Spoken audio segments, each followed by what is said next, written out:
Hello दोस्तों, ये economics के 15 इंपॉर्टेंट क्वेश्चन जो मैं आपको पढ़ाने जा रही हूँ। तो पहला प्रश्न है, पद राष्ट्रीय आय निरूपित करता है। तो बाजार कीमतों पर सकल राष्ट्रीय उत्पाद मूल्य ह्रास और अप्रत्यक्ष करों को घटाकर सब्सिडी जोड़कर। तो आप ये देख सकते हैं। दूसरा क्वेश्चन है, राष्ट्रीय आय। राष्ट्रीय आय क्या है? राष्ट्रीय आय है साधन लागत पर निवल राष्ट्रीय उत्पाद। तीसरा क्वेश्चन है, कुल राष्ट्रीय उत्पाद एनएनपी एवं जीएनपी क्या है? तो वह क्या है? तो वो ये उत्तराखंड पीसीएस प्री में आया है क्वेश्चन। तो वह है आपका राष्ट्रीय उत्पाद का मूल्य मापन, या इसका ये भी हो सकता है भिन्न भिन्न है, दोनों में से एक। ठीक है। किसी दी गई अवधि के लिए एक देश की राष्ट्रीय आय क्या है? उत्पादित अंतिम वस्तु और सेवाओं के मौद्रिक मूल्य के बराबर होगी। ठीक है बच्चों।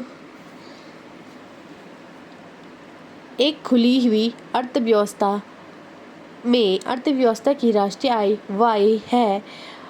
CIGXM का क्रमशः अर्थ है उपभोग, निवेश, सरकारी खर्च, कुल निर्यात और कुल आयात। तो क्या होगा? Y=C + I + G plus bracket X - M। तो आप ये देख सकते हैं, Y राष्ट्रीय आय थी, C उपभोग व्यय, I निवेश व्यय, G सरकारी खर्च तथा X M निर्यात और आयात का अंतर।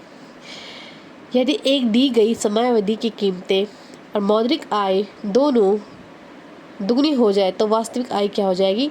अपरिवर्तित रहेगी। किसी सैद्धांतिक रूप से यदि आर्थिक विकास की कल्पना की जाती है तो इनमें से एक को साधारण ध्यान में नहीं रखा जाता। तो क्या होगा? विश्व बैंक की वित्तीय सहायता में वृद्धि। तो दोस्तों, यहाँ से हिंदू वृद्धि दर किस वृद्धि दर से संबंधित है? तो किस वृद्धि दर से संबंधित है? आपकी राष्ट्रीय आय से। आर्थिक विकास सामान्यतः युग्मित होता है। किससे होता है? स्फीति के साथ।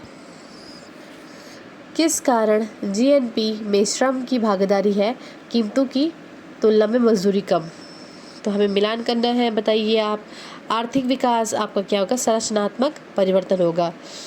आर्थिक वृद्धि आपकी सकल घरेलू उत्पाद है। संपोषित विकास आपका पर्यावरण है। जीवन की गुणवत्ता आपका स्वास्थ्य है। ठीक है। और आपको कुछ इम्पोर्टेंट और प्रश्न बताती हूँ। 1991 के आर्थिक नीति में अपनाई गई मुख्य रणनीति क्या थी? तो वह था उपयुक्त सभी। उदारीकरण भी था, निजीकरण भी था, वैश्वीकरण भी था। भारत में आर्थिक उदारीकरण शुरू हुआ है तो कब क्या था? औद्योगिक लाइसेंस नीति के वास्तविक बदलाव के साथ। भारत में व्यावसायिक संरचना के बाद वर्षों में लगभग वैसा ही बने रहने के कारण है। तो क्या है? आर्थिक विकास के लिए कृषि से उद्योग की दिशा के अंतरण महत्व की जनता को अधिकतर जानकारी नहीं है। तो आज के लिए इतना ही। आगे आप अगर आपको अच्छी लगी तो मैं आगे और वीडियो डालूंगी।